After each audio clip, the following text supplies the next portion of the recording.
बहुत साल पहले की बात है। लक्ष्मी नगर में एक बहुत बड़ा जंगल हुआ करता था। उस जंगल में शेर खान नाम का एक शेर रहता था। वह जंगल का राजा था। उसके शासनकाल में जंगल के सभी जानवर सुखी और शांति से रहते थे। यदि जंगल में कोई भी जानवर गलत काम करता तो शेर खान उसे दंड देते थे। वह कमजोर जानवरों की रक्षा भी करते थे। एक दिन शेर खान अपने गुफा के सामने बैठे थे। तभी उसका दोस्त भालू उसके पास आया। फिर दोनों दोस्त मिलकर जंगल और जंगल के जानवरों के बारे में आलोचना करने लगे।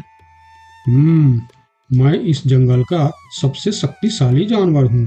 मेरे सामने जंगल का कोई भी जानवर टिक नहीं सकता। क्या कहते हो भालू भाई? ये तो तुमने बिल्कुल ठीक कहा, लेकिन हाथी के सामने तुम बिल्कुल चूहे जैसे दिखते हो।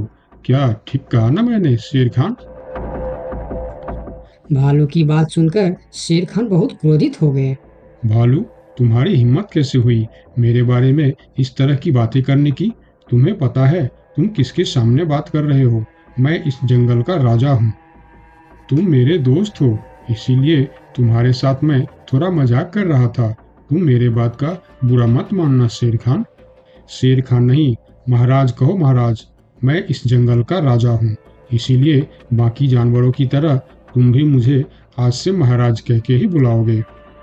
लेकिन शेर खान, हम दोनों दोस्त हैं, फिर भी तुम ऐसे क्यों बातें कर रहे हो? दोस्त है नहीं, दोस्त थे। आज से हमारी दोस्ती खत्म। आज के बाद मैं तुमसे कभी बात नहीं करूँगा। दोस्त कहकर मेरे सामने कभी मत आना। चले जाओ यहाँ से। अपने दोस्त का इस व्यवहार से भालू बहुत दुखी हुआ और वह वहां से चला गया। उसी जंगल में गोलू नाम का एक बंदर भी रहता था। वह दूसरों की चीज चुराकर भाग जाता था। एक दिन गोलू की चोरी करते समय शेर खान के एक सिपाही के द्वारा पकड़ा जाता है और उसे शेर खान के सामने विचार के लिए लाया जाता है। गोलू को देखकर शेर खान कहते हैं, गोलू, तुम्हारी चोरी की किस्से जंगल के दूर दूर तक मशहूर है। तुम जानवरों के घर में ही नहीं, बल्कि मेरे दरबार में भी बहुत चीज चोरी की है। इसीलिए मैं तुम्हें पहाड़ से गिराकर मारने की सजा घोषित करता हूँ। आज से ठीक 2 महीना बाद तुम्हें पहाड़ से गिराकर मार दिया जाएगा। अपनी मौत की सजा सुनकर गोलू बहुत रोने लगा और बोला, महाराज, मैं अब कभी चोरी नहीं करूंगा। मुझे माफ कर दीजिए महाराज। मेरे घर में छोटे छोटे बच्चे हैं, मुझे छोड़ दीजिए महाराज। लेकिन शेर खान ने उसकी फरियाद नहीं सुना। तब एक सैनिक उसे ले जाकर जेल में बंद कर देता है।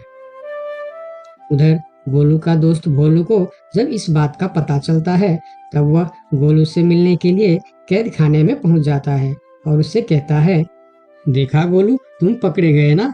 मैं तुम्हें कितनी बार कहा था कि चोरी करना छोड़ दो। अब क्या होगा बताओ, कैसे निकलोगे यहाँ से? ये सब छोड़ो भोलू भाई, जो होना था वो हो गया। मुझे तो बस अपने परिवार की चिंता हो रही है। काश मैं मरने से पहले उनके लिए कुछ कर पाता। मेरे छोटे छोटे बच्चे हैं, बीवी है, अब उन सब का क्या होगा? मेरे बिना वह भी जीवित नहीं रह सकते। गोलू की बातें सुनकर भोलू सोच में पड़ गया। फिर वह शेर खान के पास गया और बोला, महाराज, मैं गोलू का दोस्त भोलू हूँ। मैं आपसे कुछ कहने आया हूँ। तो तुम गोलू का दोस्त भोलू हो? ठीक है, बताओ क्या कहना चाहते हो तुम? महाराज, मैं चाहता हूँ कि आप गोलू को कुछ दिन के लिए उसके परिवार के पास जाने दें, ताकि वह मरने से पहले अपने परिवार के लिए कुछ इंतजाम कर सके। मरने वाले का आखिरी इच्छा पूरा कीजिए महाराज। आप एक बार उसके परिवार के बारे में भी सोचिए। गोलू ने जो किया उसमें उसकी परिवार की क्या गलती है? अगर आप उसे कुछ दिन के लिए अपने परिवार के पास रहने दोगे तो शायद उसका परिवार बच जाएगा। मैं इस बारे में तुम्हारी कोई मदद नहीं कर सकता। अगर अपने परिवार से मिलने के बहाने गोलू भाग गया तो मैं किसको सजा दूंगा? शेर खान की बात सुनकर भोलू थोड़ा सोच में पड़ गया।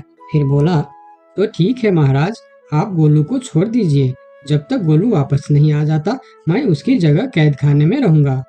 और अगर वो कभी वापस नहीं आया तो क्या तुम उसके हिस्से की मौत की सजा भी लोगे? थोड़ा सोचकर बताओ। हाँ महाराज, मैं इसके लिए भी तैयार हूँ। भोलू की बात मानकर शेर खान ने गोलू को कैद से निकालकर भोलू को कैद खाने में डलवा दिया। तब बाहर निकलकर गोलू ने भोलू को बोला, दोस्त तुम चिंता मत करना, मैं समय से पहले ही वापस आ जाऊंगा। ऐसा कहकर गोलू वहां से चला गया और भोलू गोलू की जगह कैद खाने में रहने लगा। इस तरह बहुत दिन बीत गया, लेकिन गोलू वापस नहीं आया। तब एक दिन शेर खान भोलू के पास आया। देखा बंदर, मैंने कहा था ना गोलू वापस नहीं आएगा। अगर कल सुबह तक गोलू वापस नहीं आया तो शर्त के अनुसार कल शाम के समय तुम्हें पहाड़ से गिरा दिया जाएगा।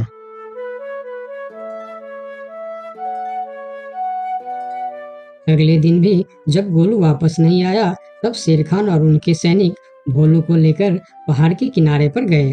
फिर भोलू को खाई के किनारे खड़ा करके शेर खान ने कहा, देखा ना मूर्ख बंदर, तुम्हारे दोस्त तुमको धोखा देकर चला गया।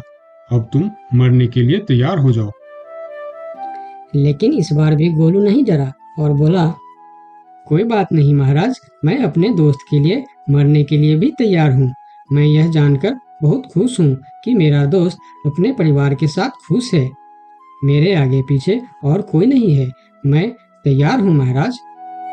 शेर खान और भोलू के बीच बातचीत चल ही रही थी कि तभी थोड़ी दूर पर गोलू उनके और आता हुआ दिखाई दिया।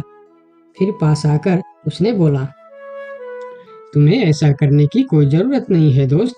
तुमने मेरे लिए जो किया उसके लिए तुम्हारा बहुत बहुत शुक्रिया। अब मैं अपनी सजा पूरी करने के लिए तैयार हूँ। महाराज छोड़ दीजिए मेरे दोस्त को। गोलू, तुम्हें वापस आने की क्या जरूरत थी? मैं यह सजा ले लेता था। तुम्हारे घर में छोटे छोटे बच्चे हैं, बीवी है, उनका क्या होगा? मेरे परिवार में मेरे अलावा और कोई नहीं है। इसीलिए यदि मैं मर भी जाऊं तो मेरे लिए किसी को कोई दुख नहीं होगी। तुम यहाँ से चले जाओ। नहीं दोस्त, गलती मैंने की है, इसीलिए सजा भी मुझे ही मिलनी चाहिए।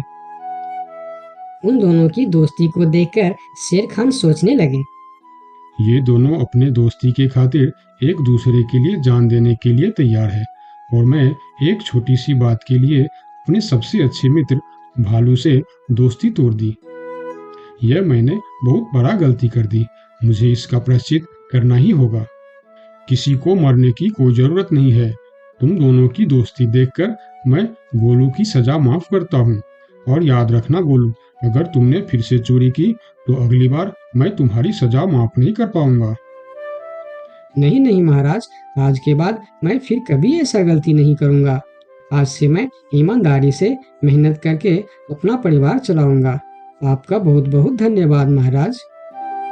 ठीक है, अब तुम लोग यहाँ से जा सकते हो। उनके जाने के बाद शेर खान सीधा अपने दोस्त भालू के पास गया। भालू मेरा दोस्त, मैं यहाँ तुमसे माफी मांगने के लिए आया हूँ। मैंने जो उस दिन तुम्हारे साथ व्यवहार किया वह बहुत गलत था। मैं बहुत शर्मिंदा हूँ। मुझे माफ कर दो मेरे दोस्त। लेकिन महाराज, आपने तो कहा था। महाराज नहीं, शेर खान बोलो, शेर खान। आज से तुम मुझे महाराज नहीं, शेर खान ही बुलाओगे, क्योंकि दोस्त एक दूसरे के नाम लेकर ही बुलाते हैं। आज से तुम मेरे सबसे अच्छे दोस्त हो।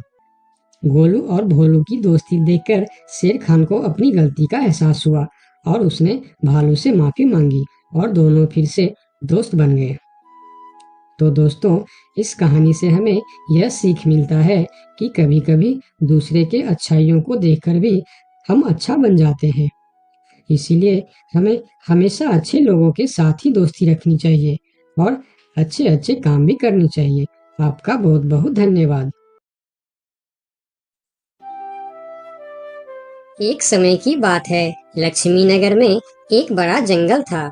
उस जंगल में सोनू नाम का एक हिरन रहता था, जिसे जंगल में रहते हुए काफी साल हो गया था। सोनू का इस दुनिया में कोई नहीं था। कुछ महीने पहले ही उसका माँ बाबा गुजर गए थे।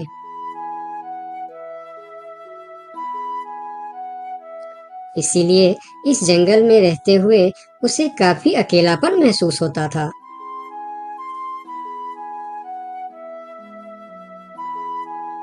कितना बड़ा जंगल है हमारा, लेकिन फिर भी एक अजीब सा अकेलापन महसूस होता है। काश मेरा भी कोई दोस्त होता तो कितना अच्छा होता। तभी वहां से एक तेंदुआ और सियार गुजर रहे थे।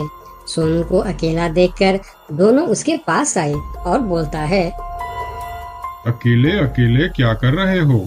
हमसे दोस्ती कर लो, हम है ना तुम्हारे साथ रहने के लिए। क्या मैं तुम दोनों से दोस्ती कर लूं?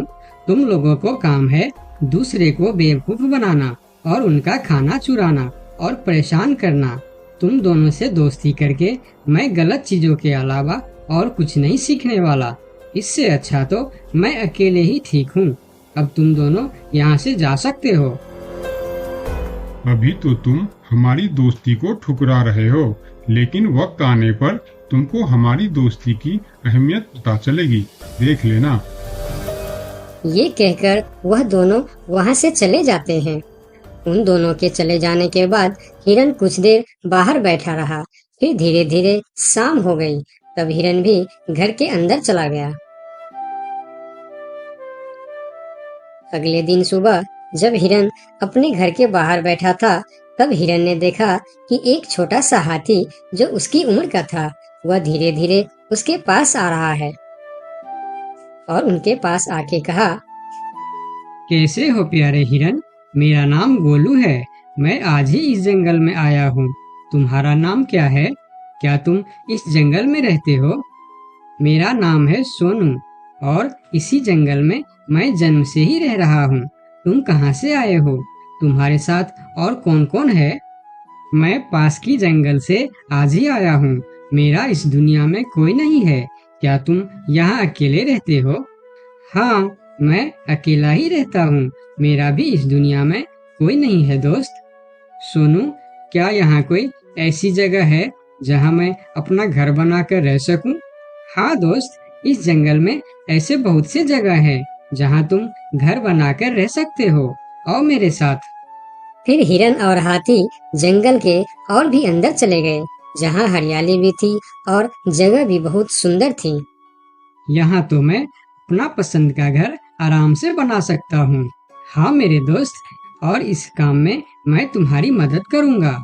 नहीं प्यारे दोस्त, मैं अपना घर खुद बना लूँगा। मैं तुम्हारा फायदा नहीं उठाना चाहता।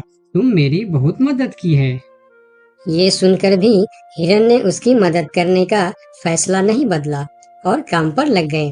जंगल से अच्छी लकड़ियाँ और पेड़ इकट्ठा करके दोनों ने मिलकर 2 दिन के अंदर ही एक झोपड़ी जैसा घर बना डाले। तुम्हारा बहुत बहुत शुक्रिया दोस्त। अगर तुम नहीं होते तो मैं इतना आसानी से ये घर नहीं बना पाता। शुक्रिया की कोई जरूरत नहीं है। तुम मेरे प्यारे दोस्त हो। ये तो मुझे करना ही था।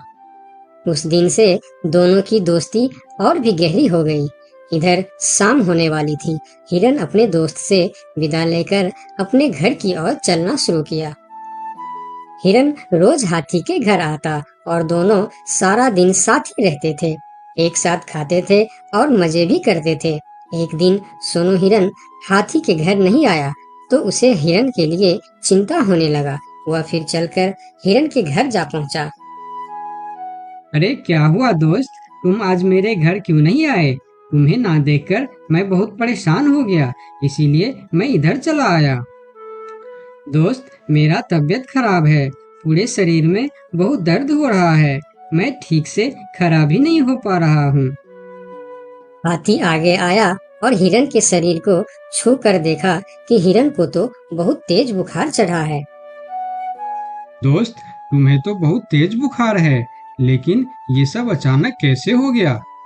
ये कहकर हाथी ने थोड़ा देर सोचा और बोला, मैं अभी आता हूँ। तुम बिल्कुल चिंता मत करना, तुम ठीक हो जाओगे। इतना कहकर हाथी वहां से चला गया और सोनू हिरन उसका इंतजार करने लगा। लेकिन कई घंटे गुजर जाने के बाद भी हाथी नहीं लौटा। हिरन निराश होकर बैठा रहा। थोड़ी देर बाद वही तेंदुआ और सियार उसके पास आ गए और कहने लगे, सोनू हिरन, तुम्हारी तबीयत का पता चला तो हमें बहुत दुख हुआ। ये देखो, हम तुम्हारे लिए खाना भी लेकर आए हैं। उन्होंने कुछ फल हिरन के सामने रख दिए और फिर उसको खाने के लिए कहते हैं। तुम लोगों का बहुत बहुत शुक्रिया, मुझे बहुत भूख लगी थी। अरे हिरन भाई, इस समय तुम्हारा तबीयत खराब है और वह तुम्हारा दोस्त कहाँ है जो हमेशा तुमसे चिपका रहता है? पता नहीं कहाँ गया है। सुबह एक बार आया था, उसके बाद अभी तक लौटा नहीं। हाँ, उसने सोचा होगा कि तुम्हारी बीमारी में सेवा करनी पड़ेगी, इससे अच्छा तो हम भाग ही जाते हैं, इसलिए वह गायब हो गया। अच्छा दोस्त ही निभाया उसने। नहीं नहीं, ऐसा नहीं हो सकता, वह मेरा बहुत अच्छा दोस्त है। ऐसा ही हुआ है। हमने कहा था ना कि वक्त आने पर हमारी दोस्ती की अहमियत समझेगी। यही वह समय है। उनकी बात सुनकर सोनू हिरन को बहुत दुख हुआ। फिर वह वहां से चला गया। धीरे धीरे शाम हो गई, लेकिन हाथी का कोई अता पता नहीं था। हिरन के तबीयत में भी कोई सुधार नहीं हुआ। अगले सुबह फिर से वह दोनों हिरन के घर पर आए।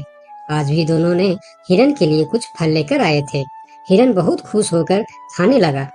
उसे अपने आप पर शर्म आ रहा था कि जिन जानवरों को वह बुरा भला कह रहा था, आज मुसीबत में वही उसके काम आ रहे हैं।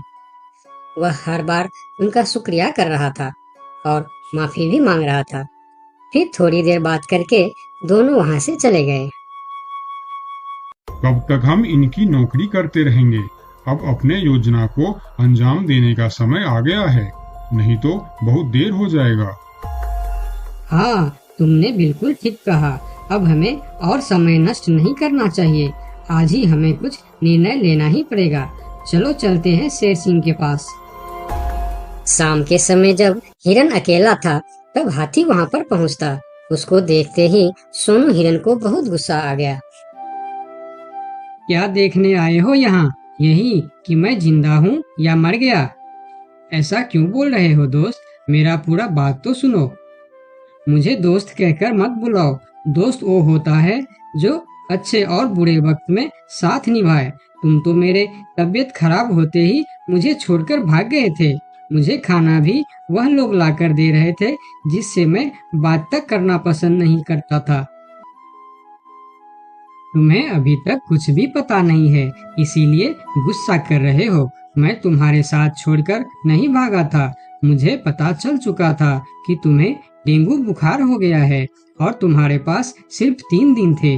मैंने घर में इसके दवाई रखे थे, लेकिन जब मैं घर पहुंचा तो वहाँ दवा न जाने कहाँ गायब हो गया। मेरे पास समय कम था। तुमको बताने वापस आता तो और देर हो जाती, इसीलिए मैं पुराने जंगल गया था। वहाँ से तुम्हारे लिए 2 दिन का सफर करके यह जड़ी बूटी लाया हूँ। इसे खा लो दोस्त, वरना सुबह तक तुम्हारा बुखार नहीं उतरा तो मैं मेरे सबसे अच्छा दोस्त खो दूंगा। ये सुनकर सोनू हिरन के आंखों में आंसू निकल आए। उसने तुरंत वह जड़ी बूटी खा ली। मुझे माफ कर दो दोस्त, न जाने मैं कैसी तुम्हारी दोस्ती पर शक कर बैठा। यकीन मानो, तुमको वापस देखकर मुझे बहुत अच्छा लग रहा है। फिर दोनों ने बातें करने लगे। इतने में सोनू को अच्छा महसूस होने लगा। फिर वह उठकर खड़ा हो गया। अरे देखो दोस्त, मैं तो बिल्कुल ठीक हो गया। तुम्हारा बहुत बहुत धन्यवाद दोस्त। दोनों घर के बाहर बातें कर रहे थे, तभी वहां पर शेर सिंह को साथ लेकर वह दोनों आ गए। तुम लोगों के साथ ये शेर सिंह यहाँ क्या कर रहा है? शेर सिंह, यही वह हिरन है जिसे हमने आपके लिए तैयार किए हैं। ये सुनकर हिरन डर गया और फिर उसको समझ में आया कि ये दोनों क्यों इसका सेवा कर रहा था। इधर शेर सिंह हिरन को शिकार करने के लिए आगे आया। तब हाथी बोला, मेरे रहते तुम लोग मेरे दोस्त को कुछ भी नहीं कर सकता। ये कहकर हाथी आगे आया और जैसे ही शेर सिंह ने हिरन की तरफ कदम बढ़ाया, हाथी ने शेर सिंह को जोर का टक्कर मारा और शेर सिंह दूर जाकर गिरा और उसकी कमर का हड्डी टूट गया और वह उठ भी नहीं पाया। यह देखकर तेंदुआ और सियार जल्दी जल्दी वहां से भाग गया। फिर उस दिन के बाद हिरन और हाथी